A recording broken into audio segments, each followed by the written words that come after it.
Bom, vamos continuar então a análise do Alcibíades I de Platão. Vamos começar aqui, de fato, a enfrentar o texto. Eu disse que vocês poderiam, no começo, estranhar alguns detalhes aqui, e um detalhe também que é interessante comentar aqui é essa ideia do afastamento de Sócrates, de Alcibíades, e o retorno, né? Sócrates diz logo no começo aqui que ele vinha percebendo de longe que Alcibíades era muito paparicado, mas aos poucos os amigos e companheiros foram se afastando dele. Ele diz aqui: durante todo esse tempo, observei como te comportavas com relação aos teus amigos. Por mais numerosos e altivos que fossem, não houve um só que não saísse corrido pelo teu desdém.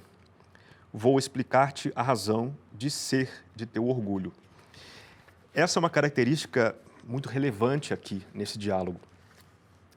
Veja, Sócrates está querendo convencer Alcibíades a mudar de opinião a respeito da qualificação ou da suposta qualificação que ele, Alcibíades, tem ou teria para começar uma vida política. Ou seja, Alcibíades é um sujeito orgulhoso, bonito, rico, inteligente e falou: vou me lançar à política, né?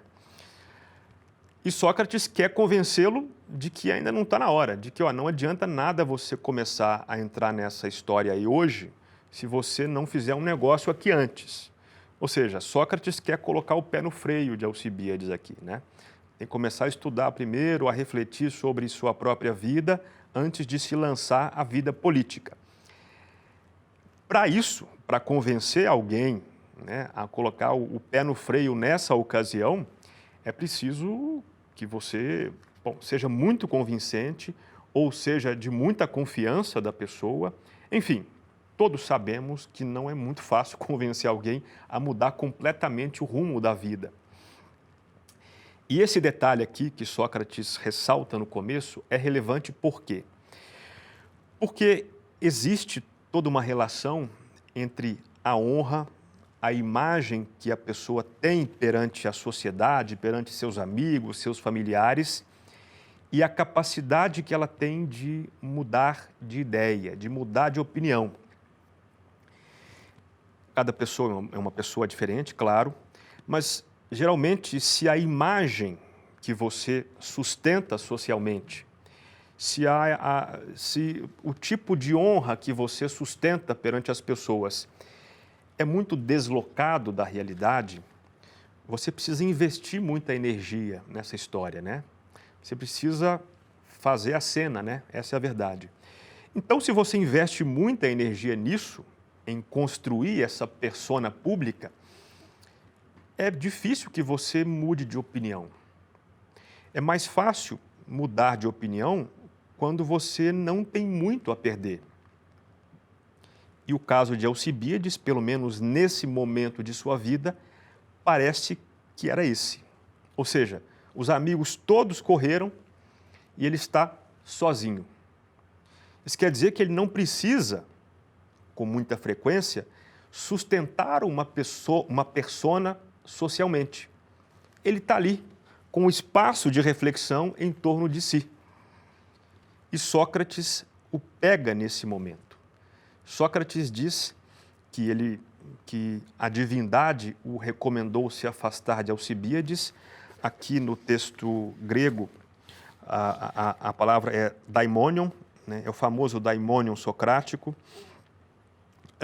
e recomendou, em outro momento, que ele se aproximasse de Alcibíades.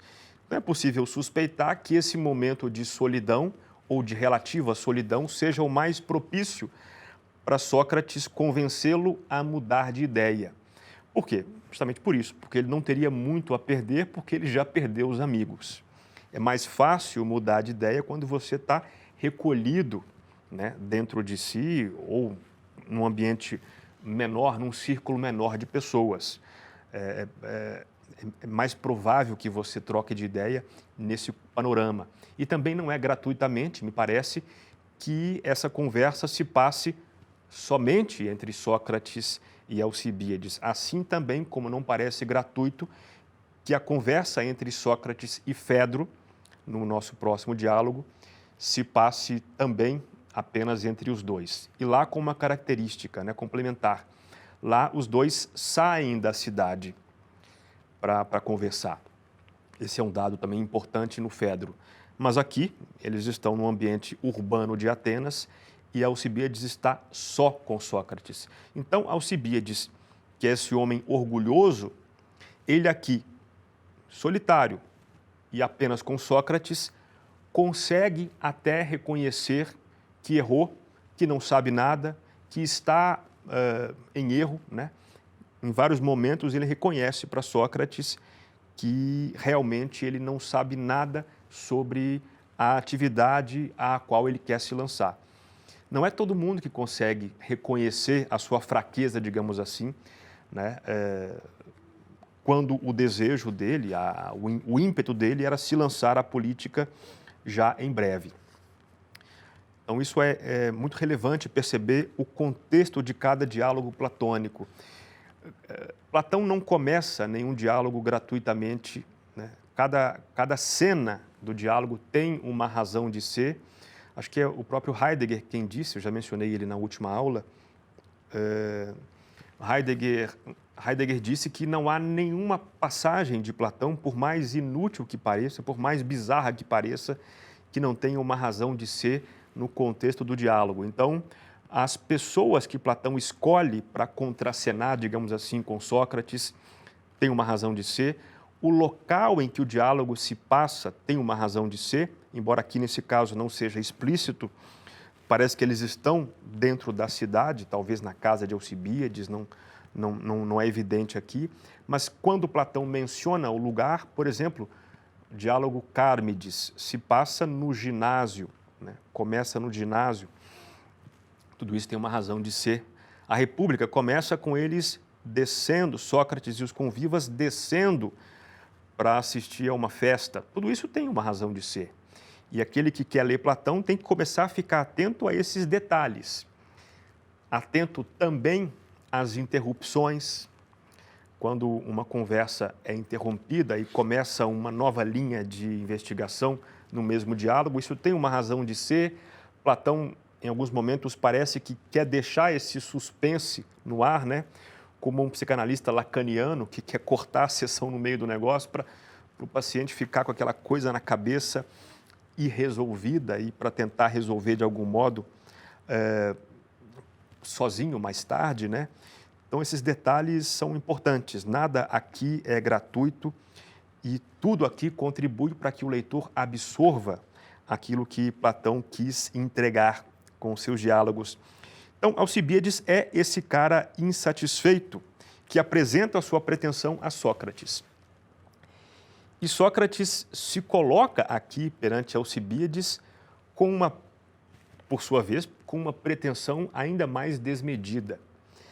É curiosa a analogia que existe aqui entre Sócrates e o próprio Cristo, né? Como se Sócrates fosse essa pessoa imprescindível no caminho daquele que se apresenta. Cristo disse nos evangelhos, sem mim nada podeis fazer, né? E é isso que Sócrates faz aqui com Alcibíades. Olha, Alcibíades, você quer ser conselheiro em Atenas? Você quer ser político, aqui quer ser o líder? Então, junte-se a mim, porque sem mim você não vai poder alcançar isso que você pretende. É uma pretensão imensa, né? Quem é capaz de dizer isso, né? Seus amigos, né? Olha, sem mim você não vai a lugar nenhum. E isso tem relação com uma simbologia que eu vou propor a vocês. Veja, Alcibíades está se propondo a ser um líder político. Isso tem a ver com a vida prática, com a vida social. Isso se relaciona com uma dimensão da vida humana, que é a dimensão prática, a dimensão do fazer, né?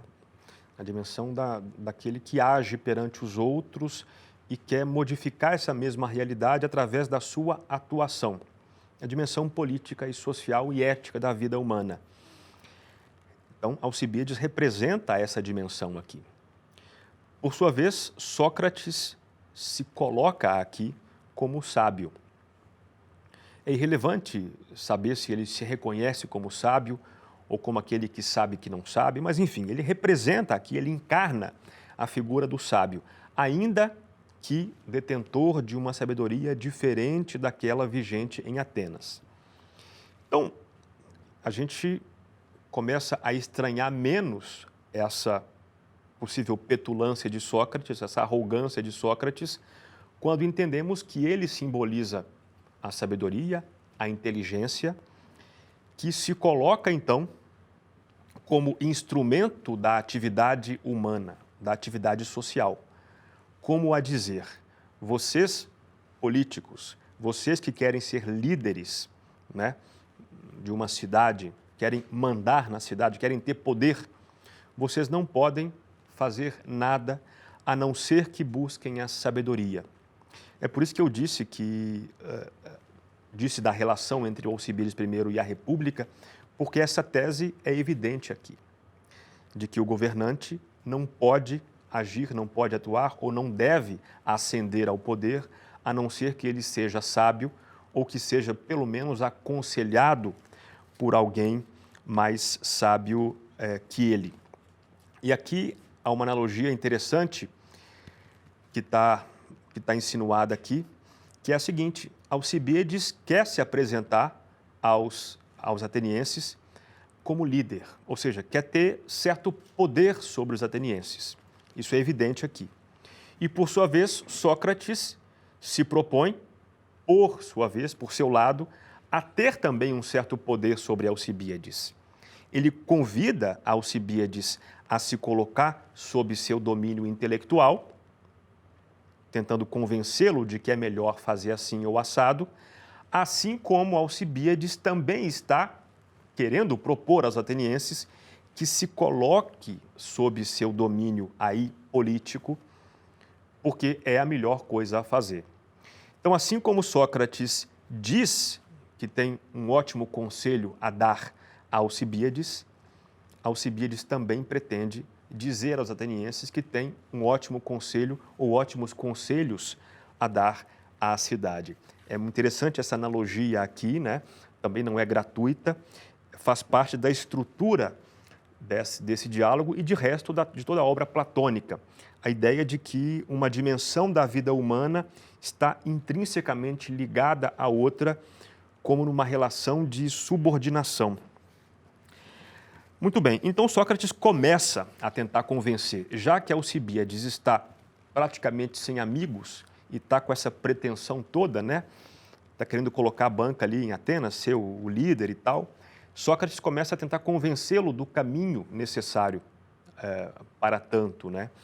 E aqui ele começa a colocar em prática o seu método, que é o método de perguntas e respostas, em contraposição ao método vigente de ensino na época, que era o método dos sofistas, que era o método do discurso longo. Os sofistas ensinavam através de discursos longos. Então, no Fedro, por exemplo, o Fedro chega com um discurso longo de Lísias sobre o amor, né? Sócrates modifica esse hábito. Para ele não é assim que se ensina. Para ele o ensinamento deve ser feito através de perguntas breves, conduzindo o interlocutor a concluir por si só as teses que ele, Sócrates, entende mais viáveis, mais corretas, mais verdadeiras. E é assim que ele conduz, então, Alcibiades nessa conversa, tentando ir pedra por pedra, passo por passo, levando como que pelas mãos Alcibiades a se convencer de que ele precisa conhecer a si mesmo antes de se lançar à política. E ele começa como? Ele começa de um jeito genial aqui. E é por isso que o diálogo platônico tem essa capacidade de colocar você dentro da cena, né? Vamos ler essa parte aqui, porque ela é muito forte o impacto que nós temos ao ler o modo como ele introduz o assunto, né? Está aqui em 106c. Então, comecemos, de Sócrates. Como disse, tencionas, dentro de pouco, apresentar-te aos atenienses em caráter de conselheiro. Aí Sócrates, veja, trabalha com a imaginação de Alcibiades. E assim também, por tabela, a nossa própria imaginação. ele faz isso em vários momentos aqui. Imagina, Alcibiades, ele está dizendo aqui, né? Que você, no instante preciso em que vai subir a tribuna, ele evoca aqui o momento em que ele vai subir a tribuna, eu, Sócrates, te detenha para perguntar-te, Alcibiades, para um pouquinho aí, você quer fazer isso para quê? Qual que é o fundamento, né, dessa sua pretensão? Ou seja, você está aí por quê, cara? Essa é a pergunta, né? Essa é a voz que Sócrates quer evocar em Alcibiades. Ou seja, Sócrates quer dar uma pausa ali, né? Ele quer colocar o pé no freio de fato. Pare e medite. Por que você está fazendo isso? Essa é a pergunta que ele lança como começo dessa reflexão. Então, no momento em que os atenienses se reúnem para deliberar, por que motivo te apresentas para ministrar-lhes conselhos? Será que é porque você se julga melhor conhecedor do que eles sobre o assunto que você vai tratar? E Alcibiades, evidentemente, responde que sim. Ele vai meio que sem pensar, né? Mas é evidente que se ele quer se apresentar como conselheiro, é porque ele presume que ele sabe mais sobre o assunto tratado do que os atenienses que vão deliberar, né? É da natureza do conselho o conselheiro ser mais sábio ou ter uma visão mais abrangente do assunto. Muitas vezes, pense na sua própria vida, né? Você pede conselhos a alguém porque você confia que a pessoa é mais sábia ou mais experiente que você, ou às vezes você pede conselho de pessoas que têm uma experiência diferente da sua ou têm uma visão diferente da sua. Então você, por exemplo, está pensando em aceitar uma proposta de emprego numa empresa. Às vezes, o seu colega que está naquela empresa já há muito tempo, ele não é mais sábio que você, mas ele tem uma visão que você não tem, que é a visão de dentro da empresa. Então, ou seja, o conselheiro é aquele que tem alguma coisa que você não tem. Não é? E Alcibiades, então, presume que ele próprio, ao se apresentar como conselheiro, tem algo que os atenienses não têm. E aí Sócrates começa a cutucar esse pretensioso Alcibiades e tentar tirar dele. Peraí, tudo bem, mas o que você tem a mais então que eles? E aí o diálogo se passa nessa primeira parte em torno da tentativa de estabelecer o que é esse conhecimento a mais que Alcibiades talvez tenha, mas que de fato o conselheiro ou líder político precisa ter para se colocar então nessa posição de chefe, né, de chefe de uma cidade. E eles concluem logo no comecinho, como você deve ter percebido se você já leu antes, eles concluem que esse conhecimento a mais que o líder político tem é o conhecimento a respeito do que é justo.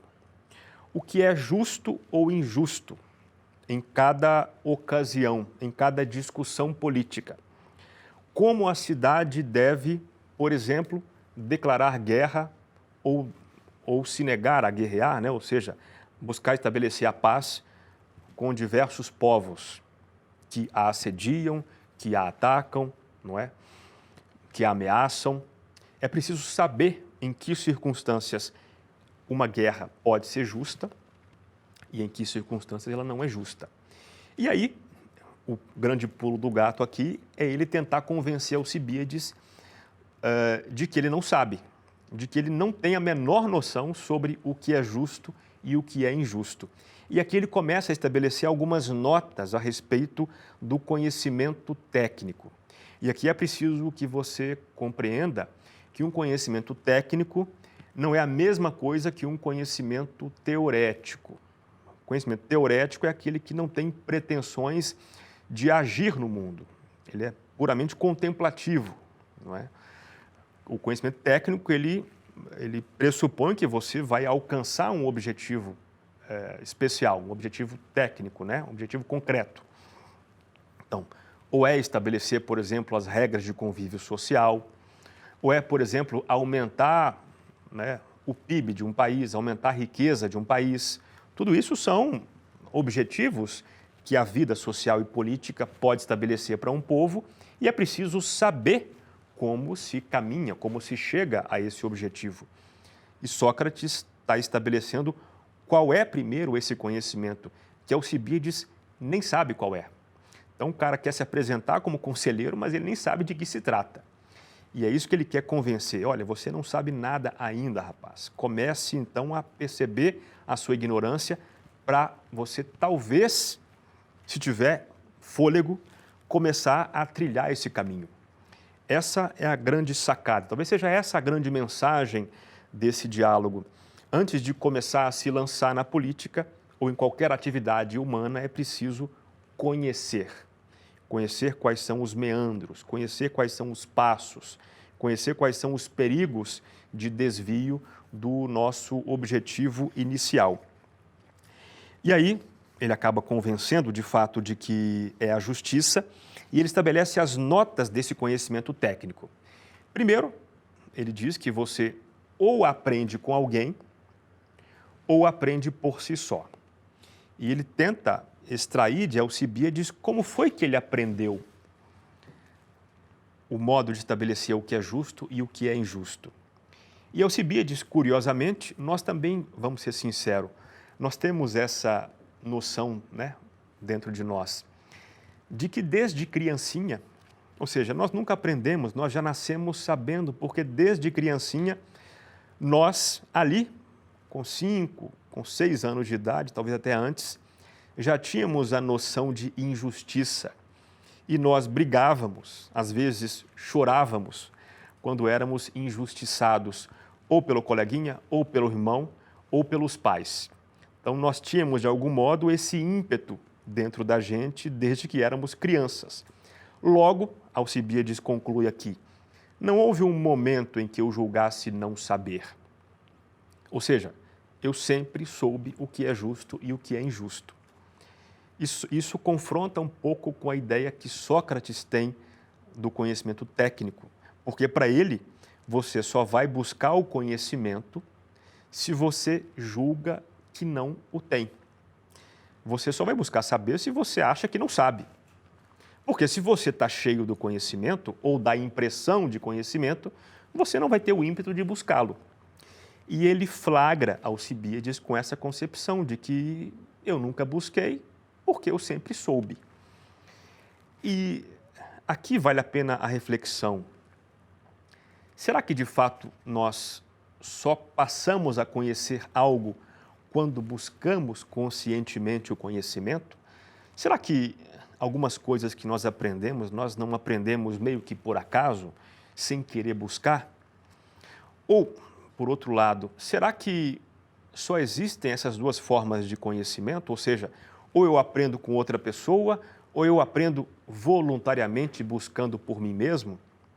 Será que algumas coisas que nós sabemos, nós já meio que não nascemos sabendo, ou seja, não aprendemos nem com o outro, nem buscando? Isso já não estava conosco? Aliás, essa concepção do próprio Platão, será que não é verdadeira, né? Quer dizer, de que conhecer é trazer algo para fora que já estava dentro da gente? São reflexões que o diálogo permite. Isso quer dizer, com isso eu quero dizer que nem sempre nós temos que concordar com Sócrates. Pode ser que nessa argumentação de Sócrates haja alguns furos. E um dos maiores furos que parece que há na concepção socrática de conhecimento e de virtude é a ideia de que aquele que erra, aquele que comete o mal, só o comete porque ignorava qual era o bem, né? Não é o assunto do diálogo aqui, mas só para dizer que existem alguns aparentes furos e o leitor, então, repetindo o que já disse, é convidado a, às vezes, discordar de Sócrates, como o próprio Mortimer Adler sugere no terceiro estágio da leitura, e a estabelecer por que ele discorda de Sócrates, se é porque Sócrates não tinha todos os dados, se é porque sua concepção de fato de mundo e de conhecimento e de virtude estava equivocada, e nesse ponto qual é o equívoco, né? Nesse ponto, por exemplo, o equívoco de Sócrates parece que está em não considerar que nós podemos como diz São Paulo em uma de suas cartas, podemos fazer o mal voluntariamente. Ou seja, nós queremos fazer o bem, mas nós fazemos o mal de fato. A gente, por algum motivo, né, acabamos indo pelo caminho do mal que nós antes não buscávamos. Enfim, o que importa aqui é você colocar as teses de Sócrates sob teste. Não aceitar caninamente que você não pode aprender algo sem ter buscado. Mas há aqui uma solução para esse problema aparente.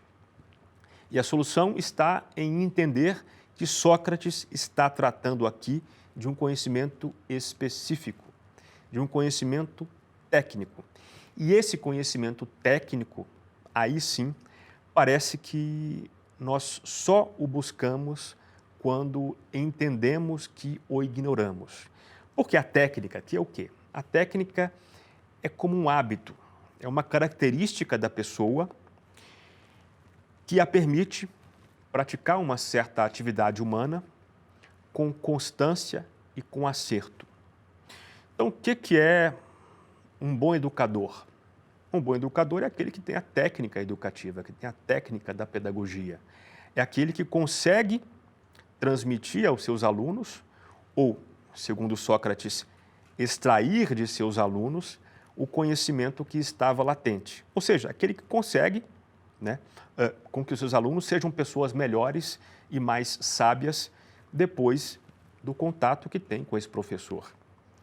O professor que torna os alunos mais burros não tem a técnica pedagógica, não é? Então, ou seja, é preciso aprender a fazer isso. Alguns nascem com facilidade para a pedagogia, outros não. Mas, de todo modo, há uma técnica aí que é preciso aprender. E você não aprende isso dormindo, você tem que buscar essa técnica. E é isso que Sócrates está falando aqui, do conhecimento técnico específico, que, esse é o ponto principal, se você já acha que tem, você não buscará. Essa é toda a argumentação aqui em torno dessa primeira parte. E ele estabelece aqui, uma tese interessantíssima, de que todo o mal que nos advém de maus técnicos, de maus políticos, de maus professores, está em ignorar que se ignora. Atente para isso. Aquele que sabe fazer, ele vai fazer. Aquele que sabe de fato fazer, ele vai fazer. Então, aquele que conhece a técnica da política, aquele que conhece a técnica do discernimento do justo e do injusto, ele vai acertar em grande parte das vezes, porque ele sabe, ele tem um critério dentro de si, ele tem uma segunda natureza em torno daquela atividade. Então, esse é aquele que sabe, é o sábio naquela atividade. Por outro lado, nós temos aquele que não sabe, mas ele sabe que não sabe. Lembrem da apologia. Na apologia, Sócrates diz que ele descobriu que ele não sabia. E esse era o diferencial dele em relação àqueles pretensos sábios que a cidade julgava como tais. Então, de um lado tem o sábio, o que sabe fazer e faz corretamente, de outro tem aquele que ignora, mas ele sabe que ignora. Então, vejam, ele não vai se arvorar a praticar uma atividade que ele não conhece. Então ele, assim como o sábio vai fazer bem feito, esse que ignora, pelo menos não vai causar prejuízo nenhum. Por quê? Porque ele vai pedir conselho, porque ele vai delegar a atividade para aquele que sabe. Ele não vai entrar num terreno que não é o seu métier. Então também ele não vai causar nenhum mal. Por fim, aquele que causa mal é aquele que ignora, porém ele não sabe que ignora. Ele tem um pretenso saber. Ele está cheio de si. Ele acha que sabe. Esse é o cara perigoso. Por quê? Porque ele não tem limite. Ele vai se lançar, assim como Alcibíades se lançaria à política, sem saber como fazer. E ele se lança na ilusão de que sabe. E aí que está o potencial destrutivo desse homem, que não tem limite, que é muito orgulhoso e que não vai reconhecer que não sabe. Ou seja, ele vai acabar sendo alçado ali ao posto de conselheiro, ou de deputado, ou de vereador, ou de senador, ou de presidente, e vai causar um mal. Vai causar um mal porque o seu conhecimento é apenas pretenso, é apenas ilusório. Essa conclusão, de certo ponto de vista, é uma conclusão magistral desse diálogo, que já estava, de algum modo, insinuada ali na Apologia, e é uma das grandes sacadas de Sócrates. O discernimento daquilo que você sabe com certeza, daquilo que você sabe apenas por opinião, daquilo, por fim, que você não sabe de modo nenhum, que você ignora completamente. Isso contrasta bastante com a concepção sofística de conhecimento. Para os sofistas, não tem essa história de saber com certeza. Para os sofistas, o que importa é você saber convencer o outro. É saber convencer a Assembleia da sua tese. Porque, no fim das contas, o relativismo, né, que Protágoras, por exemplo, pregava no conhecimento, ele indica que não tem propriamente uma verdade. O que existe são teses. O que há são apenas aparências. Sócrates, em contraposição, vai dizer que não. Existem certos conhecimentos em que nós podemos ter certeza.